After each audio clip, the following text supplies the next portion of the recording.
తిరుమలలో రాజకీయ ప్రసంగాలపై నిషేధం నేటి నుంచి అమల్లోకి వచ్చింది. మరింత సమాచారం మా ప్రతినిధి నారాయణప్పని అడిగి తెలుసుకుందాం. నారాయణప్ప, తిరుమలలో రాజకీయ ప్రసంగాలపై నిషేధానికి సంబంధించి పూర్తి వివరాలేంటి?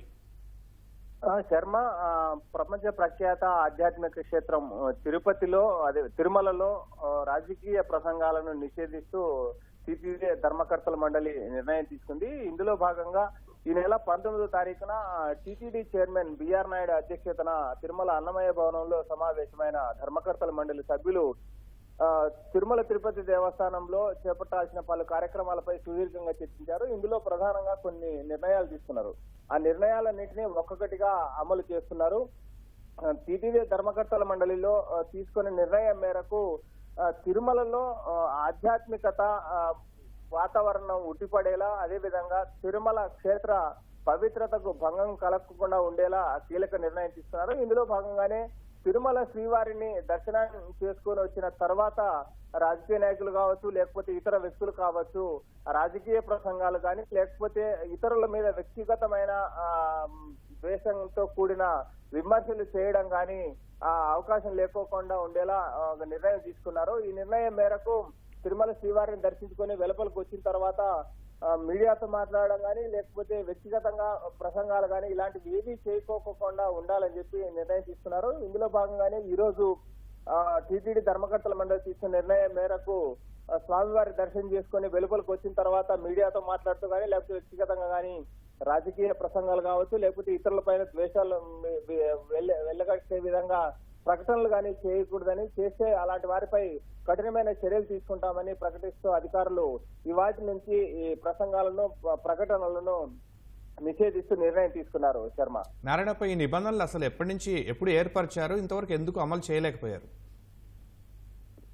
సాధారణంగా ఈ తిరుమలలో పూర్తిగా రాజకీయ ప్రసంగాలకు కావచ్చు, లేకపోతే రాజకీయాలకు సంబంధించిన ర్యాలీలు వీటన్నిటిపై పూర్తి స్థాయిలో నిషేధం ఉంది. కానీ ఇప్పటి వరకు ఎన్నికలు వచ్చిన సమయంలో అది స్థానిక గ్రామ పంచాయతీ ఎన్నికలు కావచ్చు, లేకపోతే సాధారణ ఎన్నికలు కావచ్చు, ఇలాంటి ఏ ఎన్నికలు వచ్చినా కూడా వ్యక్తిగతంగా నాయకులు వెళ్లి ఇంటింటికి వెళ్లి ఓటర్లు అడగడం, తర్వాత ఓటు హక్కు వినియోగించుకునేందుకు అవకాశం ఇచ్చిన సమయంలో తమకు ఓటు వేయాలని చెప్పడం పరిపాటిగా సాగుతుంది. అంతే తప్ప పార్టీలకు సంబంధించిన జెండాలు కావచ్చు, అదే విధంగా పార్టీలకు సంబంధించిన ర్యాలీలు కావచ్చు, లేకపోతే సభలు కానీ పూర్తిగా తిరుమలలో నిషేధం ఉంది. కాకపోతే స్వామివారి దర్శనానికి వచ్చిన రాజకీయ నాయకులు అధికార పార్టీ మీద కావచ్చు, లేకపోతే వ్యక్తిగతంగా తమకు సంబంధించిన ప్రత్యర్థుల మీద కానీ స్వామివారి దర్శనం చేసుకుని వచ్చిన తర్వాత ఆలయం వెలుపల విపరీతమైన ప్రకటనలు చేయడం, వ్యక్తిగత విద్వేషాలు రగిల్చేలా మాట్లాడడం, రాజకీయ ప్రసంగాలే కాకుండా మత సంబంధించిన అంశాలపై కూడా తీవ్ర స్థాయిలో విమర్శలు చేస్తూ తీవ్ర ఆధ్యాత్మికత వాతావరణాన్ని చెడగొట్టేలా, అదేవిధంగా తిరుమల పవిత్రతకు భంగం కలిగించేలా చాలా సార్లు కొన్ని సంఘటనలు జరిగాయి. ఈ అంశంపై గడిచిన కొన్ని రోజులుగా ఈ గడిచిన 5 సంవత్సరాల కాలంలో వైకాపా పాలనలో ఈ పరిస్థితి మరింత దిగజారిపోయింది. అధికారంలో ఉంటూ వైకాపాకు సంబంధించిన నాయకులు స్వామివారిని దర్శనం చేసుకుని బయటకు వచ్చిన తర్వాత ప్రతిపక్ష నాయకులపై తీవ్ర స్థాయిలో విమర్శలు చేసేవారు. అదే పనిగా అంటే తిరుమల నుంచి మీడియాకు ఎక్కువ ప్రాధాన్యత ఉంటుంది.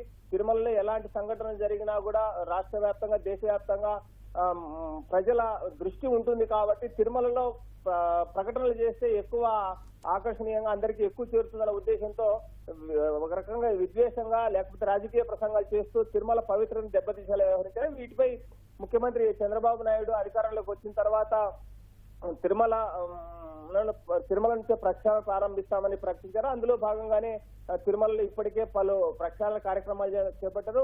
తిరుమల పవిత్రతను కాపాడడానికి, ఆధ్యాత్మికతను, తిరుమల క్షేత్ర ఆధ్యాత్మికతను పెంపొందించడానికి అవసరమైన చర్యల్లో భాగంగా ఇది చాలా కీలకమైన నిర్ణయం. గతంలో ప్రకటన చేసినప్పటికీ ఈ రోజు నుంచి మాత్రం టీటీడీ ధర్మకర్తల మండలి ఇప్పటి వరకు ఇలాంటి తీర్మానాలు ఎప్పుడు చేయలేదు.